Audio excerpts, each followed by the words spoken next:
शिक्षक नियमावली में बहुत ही फेरबदल। जी हां साथियों, शिक्षक नियमावली 2023 में बहुत ही फेरबदल।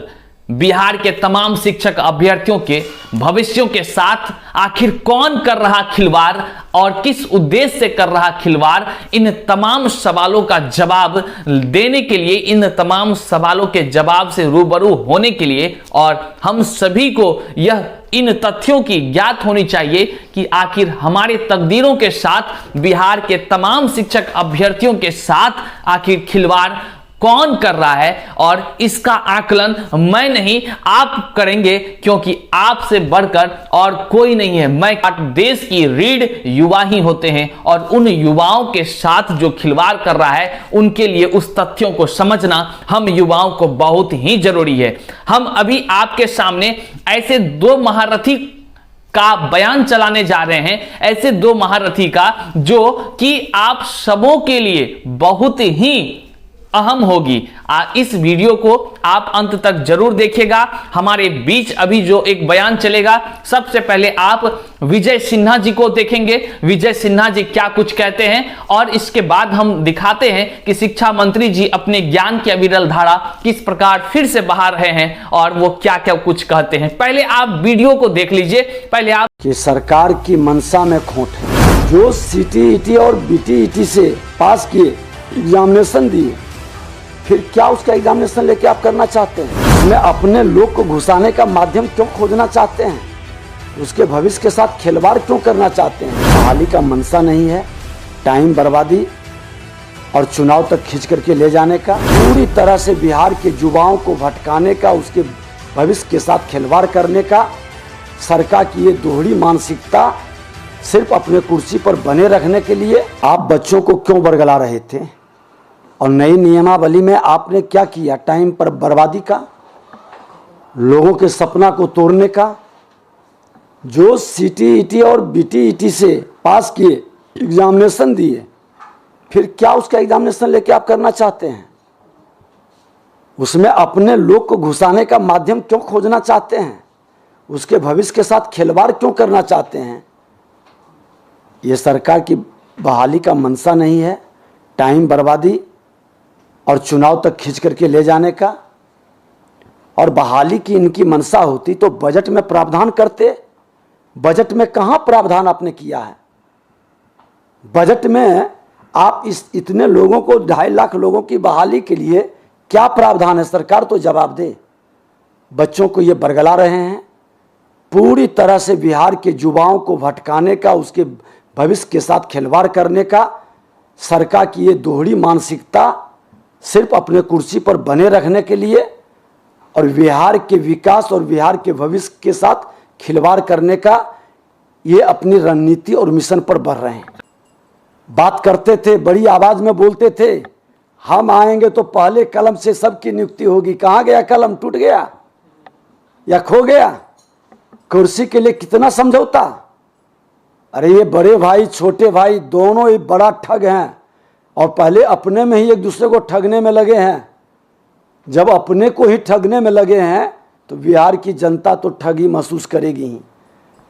ये व्यक्ति बहाली के नाम पर सिर्फ दोहन, शोषण, भाई भतीजावाद का खेल करेंगे और चुनाव आते आते देखिएगा कि ये उन्माद पैदा करेंगे और उन्माद के माध्यम से बच्चे का मूल मुद्दा बहाली, नियुक्ति, विकास से भटका के लोग को लड़ा देंगे। जी हाँ दोस्तों, तो आपने अभी देखा है कि विजय सिन्हा ने 7 शब्दों में कहा है, सरकार की मंशा में खोट है। सरकार की मंशा ये है ही नहीं कि शिक्षक बहाली कराई जाए, और क्योंकि इसे चुनाव का मुद्दा बनाकर रखी है, ये विजय सिन्हा जी कर रहे हैं। दोस्तों बात समझने की है। विजय सिन्हा के पूरे बयान को अगर आप देखें तो उनका साफ कहना है कि युवाओं को भटकाने की कोशिश की जा रही है।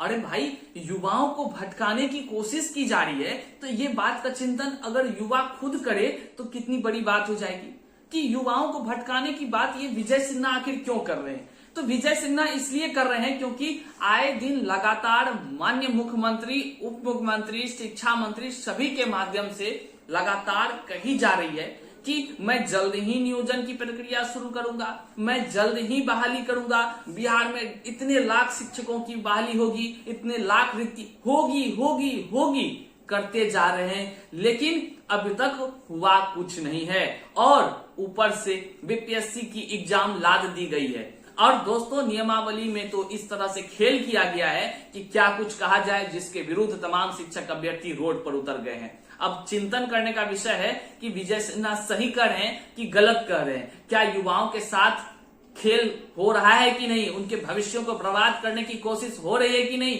विगत कई वर्षों से। तो इस बात पर आप क्या टिप्पणी करना चाहते हैं, कमेंट में जरूर बताएं।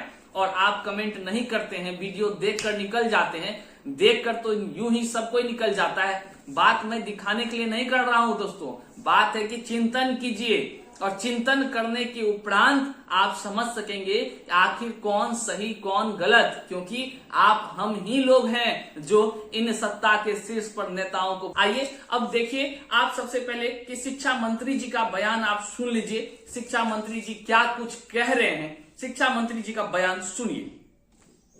राजकर्मी का दर्जा मिलेगा, एक आकर्षक वेतनमान मिलेगा, गुणवत्तापूर्ण शिक्षा प्रदान करना ये महागठबंधन सरकार का संकल्प है और संपूर्ण राज्यवासियों के लिए जरूरत है।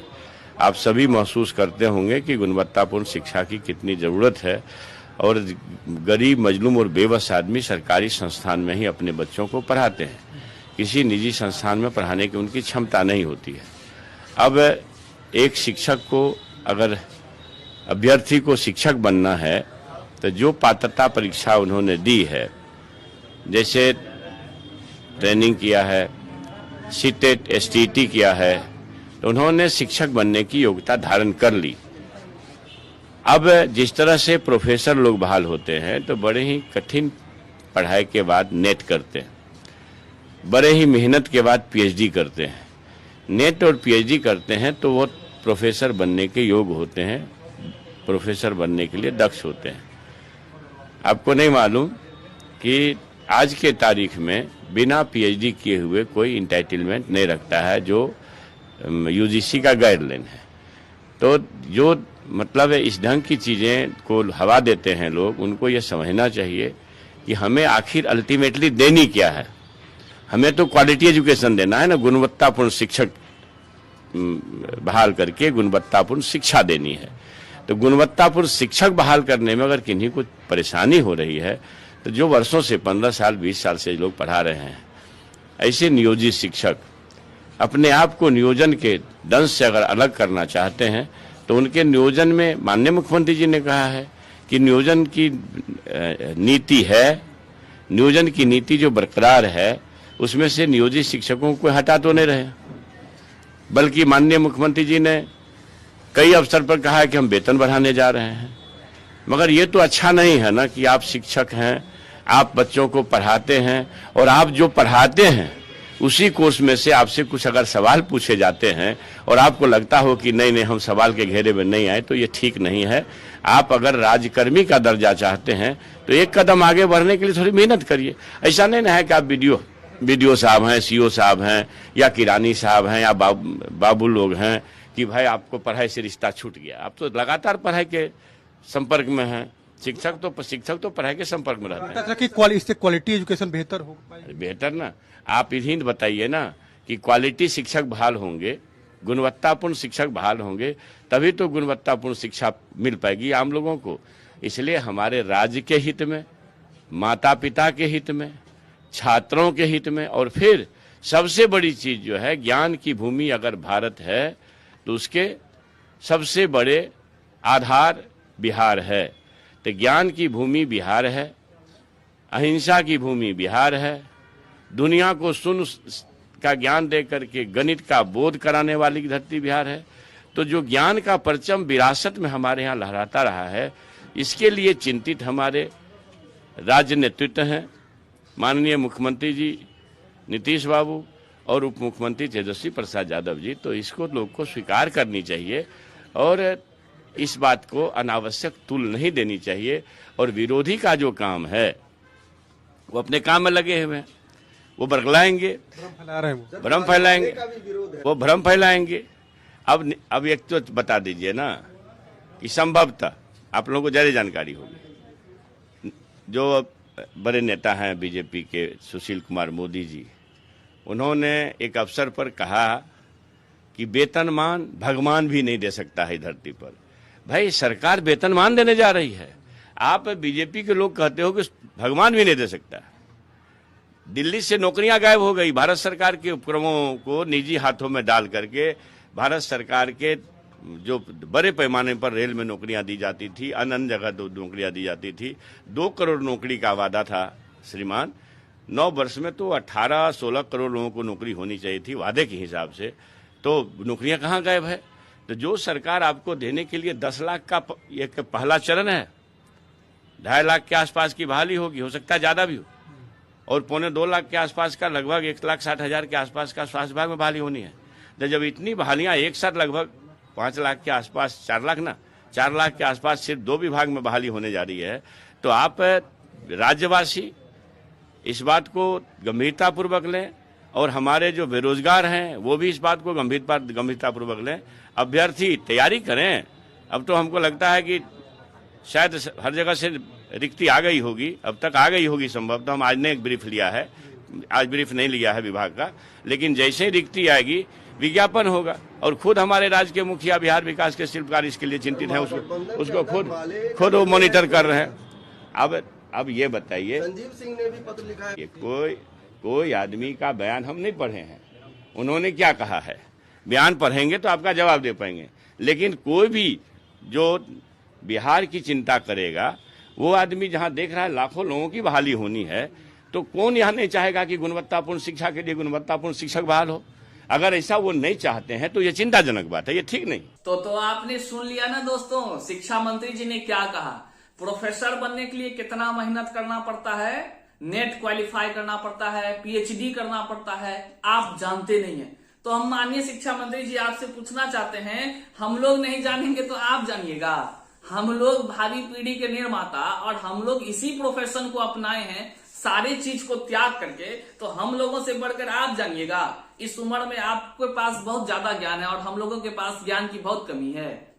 आश्चर्यचकित करता है शिक्षा मंत्री जी। चलिए ठीक है, ज्ञान आपके पास ज्यादा है, ज्ञान ज्यादा तो नहीं होगा, आपके पास अनुभव ज्यादा हो सकता है शिक्षा मंत्री जी, ठीक है। और जिस अनुभव के आधार पर आप ये सब बातें बोलते हैं ना, थोड़ा सा आप याद कीजिए कि आपने जो प्रोफेसर का जो पद ग्रहण किया, तो आप कितनी ईमानदारी से आपने वहां पर अपना कार्य को किया होगा। आप थोड़ा सा, आपको लगता है कि आप बहुत मेहनत करके प्रोफेसर बन गए हैं, तो क्या चाहते हैं कि हम तमाम शिक्षक अभ्यर्थी यूं ही आ गए हैं यहां तक।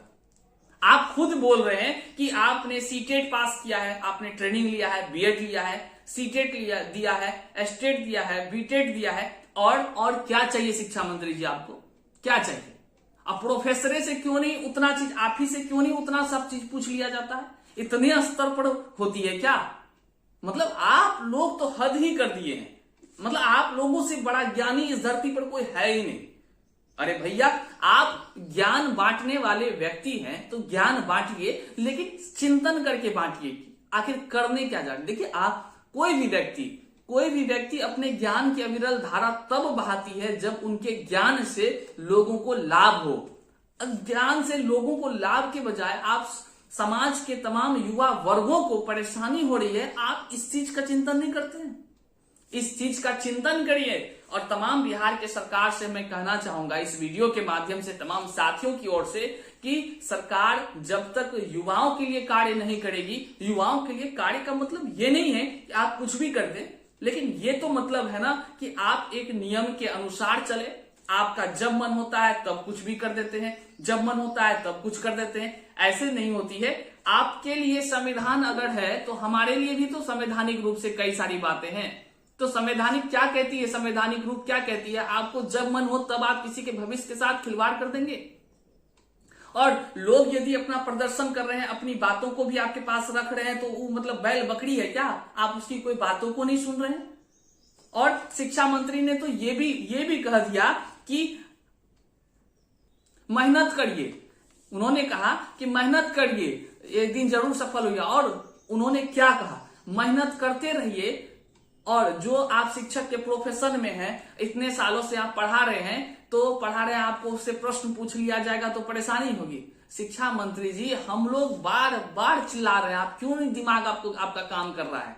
हर शिक्षक हमेशा से बोल रहा है मैं परीक्षा दूंगा, क्यों नहीं दूंगा, और परीक्षा दे। हर शिक्षकों का तो रोज का रोज परीक्षा होता है। शिक्षा मंत्री जी जब बच्चों के बीच बैठते हैं और बच्चे तमाम सवाल पूछते हैं, वहां पे शिक्षक का दायित्व होता है, वो अपने दायित्व का निर्वहन करके जवाब देते हैं, बच्चों को संतुष्ट करते हैं। हर दिन परीक्षा के दौर से गुजरते हैं शिक्षा मंत्री जी। आपके तरह प्रोफेसर से नेता नहीं शिक्षक बन जाते हैं।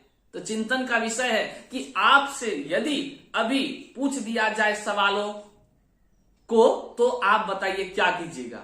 मैं तो तमाम मीडिया कर्मी से कहना चाहता हूं कि माननीय शिक्षा मंत्री जी से प्रोफेसर वो थे, चूंकि पढ़ाई के क्षेत्र में ही रहे हैं, उनसे सवाल पूछ ही दिया जाए। धड़ाधड़ 10 को सवाल पूछ दिया जाए, 10 में 8 को का जवाब दे दिए तो शिक्षा मंत्री जी बहुत अच्छे, उनकी बातों को हर कोई मानेगा। फिर कभी हो कुछ भी।